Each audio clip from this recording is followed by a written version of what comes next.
ভাই আমার লিগেল বয়স 17। 17 কি কুয়েতের তো সর্বনিম্ন 21 বছর বয়স ছাড়া ঢুকা দেন, আপনি কি পাসপোর্টে বয়স বাড়া আসছিলেন? হ্যাঁ, বয়স বাড়ায় আসছে।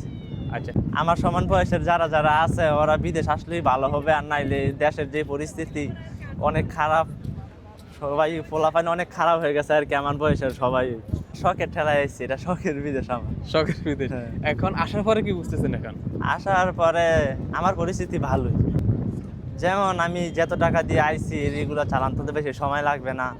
আমার কাজ আছে, অনেক রকমের কাজই করতে পারি, আমি করি না। বাইরে অনেক চেক টেক চলে, এটার জন্য করতে পারি না। আসসালামু আলাইকুম। ওয়ালাইকুম আসসালাম। কেমন আছেন ভাই? আলহামদুলিল্লাহ ভাই, ভালো। ভাই দেশের বাড়ি কোথায়? ভাই নারায়ণগঞ্জ। নারায়ণগঞ্জ। কত বছর আগে কুয়েত আসছেন? কুয়েতে আজকে 4 মাস হয়েছে। 4 মাস। হ্যাঁ। কত লাখ টাকা খরচ করে আসছিলেন? ভাই আমি বড় ভাইয়ের মাধ্যমে আইছি তো, তাই কম লাগছে, 6 লাখ টাকার মতো লাগছে। 6 লক্ষ টাকা আসছে। কি বিষয় নিয়ে আসছিলেন? ভাই খাদেম। খাদেম বিষয় নিয়ে আসছিলেন। তো বাইরে একটা কথা বলি, মাইন্ড করেন না, আপনারা তো দেখতেছেন আপনার বয়স তেমন হয় নাই এখনো। কত বছর বয়স হবে আপনার? ভাই আমার লিগেল বয়স 17। 17 কি কুয়েতের তো সর্বনিম্ন 21 বছর বয়স ছাড়া ঢুকা দেন, আপনি কি পাসপোর্টে বয়স বাড়া আসছিলেন? হ্যাঁ, বয়স বাড়ায় আসছে। আচ্ছা, তো এই অল্প বয়সে প্রবাসে আসার কারণ কি আপনার? প্রবাসে আসার কারণ কি, দেশে একবারে বেকার ছিলাম, আর কুয়েতে বড় ভাই আছে তাই আইসি আর কি। বাবা মাই চায় নাই দিতে, তারপরেও আমি আমি বললাম ম্যানেজ করে আইসি।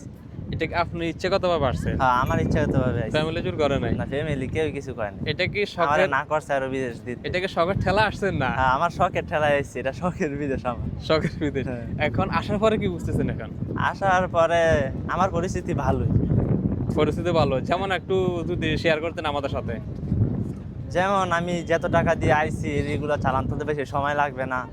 আমার কাজ আছে, অনেক রকমের কাজই করতে পারি, আমি করি না। বাইরে অনেক চেক টেক চলে, এটার জন্য করতে পারি না।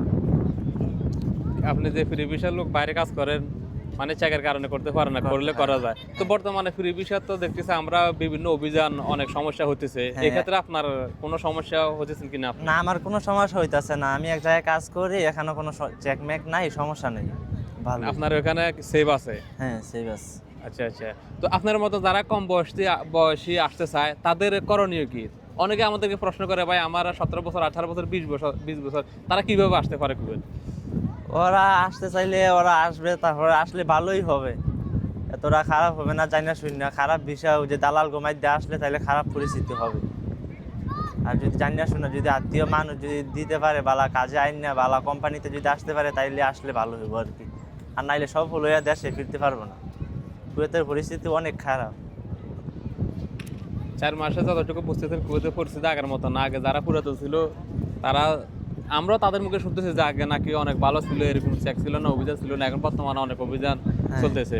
তাহলে আপনি এই যে পাসপোর্টের বয়স বাড়ায় তারপর আসছেন? হ্যাঁ, পাসপোর্টের বয়স বাড়াইয়া তারপর আসছে। পাসপোর্টে কত বছর বয়স বাড়াইছিলেন আপনি? পাসপোর্টের যে আমার লিগেল বয়স 17, 22 দিয়ে পাসপোর্টে 22 দিয়ে আসছে। পাসপোর্টের বা এই দেশে তো সর্বনিম্ন 21 বছর লাগে। তো আসার সময় এয়ারপোর্টে অথবা কুয়েতে বিভিন্ন জায়গায় আপনাকে কোনো কিছু প্রশ্ন করছে কিনা, যে আপনার বয়স নিয়ে, বিভিন্ন কিছু নিয়ে? না না, আমার এইগুলা কোনো সমস্যা নেই। কোনো সমস্যা কোনো নাই, সমস্যা শুধু নেই। পাসপোর্টে শো করছে, দেখতেছে আপনার বয়স 22, এই ক্ষেত্রে আর কিছু হয় না? না না, কিছু হয়নি। এই জন্য না আপনাকে প্রশ্নটা করে, অনেকে প্রশ্ন করে, ভাই আমার বয়স 18, 19, 20। তো আপনাদের উদ্দেশ্য বলতেছি, তাদের 18, 19, 20 বছর অথবা 21 বছর পুরে নাই, আপনারা পাসপোর্ট অনুযায়ী সর্বনিম্ন বয়স 21 হলেও হবে।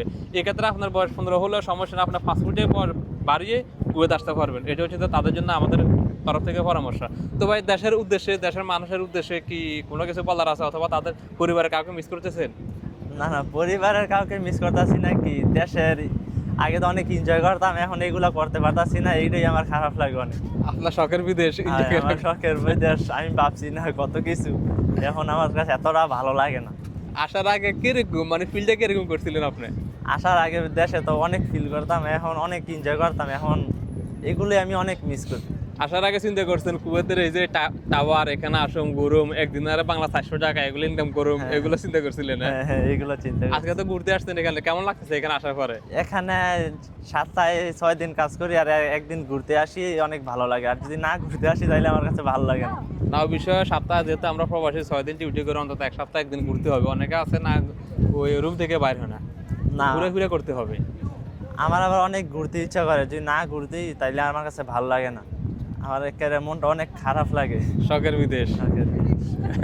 আর কিছু বলার আছে দেশ থেকে যারা আসতে চায় তাদের প্রতি কোনো পরামর্শ দেওয়ার আছে আপনার তরফ থেকে বিশেষ করে? না, আমার কথা হলো আমার সমান বয়সের যারা যারা আছে ওরা বিদেশ আসলেই ভালো হবে, আর নাইলে দেশের যে পরিস্থিতি অনেক খারাপ, সবাই পোলাপানি অনেক খারাপ হয়ে গেছে আর কি আমার বয়সের সবাই। এই যে মাইয়া মাইয়া নিয়ে ওরা ঘুরে, এটার জন্য ভালোই আমি আয় পড়ছি, আমি এখন ভালোই। মানে যারা খারাপ হতেছে খারাপ হওয়ার আগে তাড়াতাড়ি চলে আসে। হ্যাঁ, খারাপ হওয়ার আগে বিদেশ আসে পারলেই ভালো হইব। এখানে এসে ইনকাম করে না, হ্যাঁ, যত এখানে আইসা তাড়াতাড়ি নিজের মতো ইনকাম করো, নিজের মতো তুমি চলো। যত তাড়াতাড়ি বিদেশ আসবেন তাড়াতাড়ি ইনকাম হবে, তাড়াতাড়ি দেশে যাবেন, তাড়াতাড়ি বিয়ে হবে, তাড়াতাড়ি বাচ্চা কাচ্চা হবে। হ্যাঁ, তাড়াতাড়ি সবকিছু হবে। দেরি করে আসলে সব লস। হ্যাঁ, হ্যাঁ, আর আমি এইটুক বয়স আমি যদি বাসে যদি 10,000 টাকা বাদ দেই, তারপরও আমার বাবা মা অনেক খুশি, কয় হ্যাঁ আমার একটা হ্যাঁ এতটুকু বয়সে যে ইনকাম করে দিতে পারে, এটাই তো আমার কাছে লাখ লাখ শুকরিয়া। অবশ্যই বাবা মায়ের অবশ্যই গর্ব করার কথা। আমার এখন আমার বাবা মায় বলে তুই যদি তোর কাছে যদি না ভাল লাগলে তাহলে তুই দেশে আয়া পড়, সমস্যা নাই।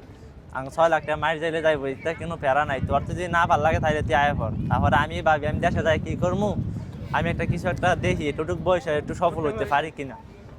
আমাদের দেশে অনেক শিক্ষিত আছে, কিন্তু শিক্ষিত আছে ওই অশিক্ষিত বেকার আছে 25 থেকে 30 বছর 20 বছর, তারা কিন্তু মাসে 5,000 টাকা ইনকাম না অনেকের আছে, Income করতে পারে। চাকরি নেই দেশে।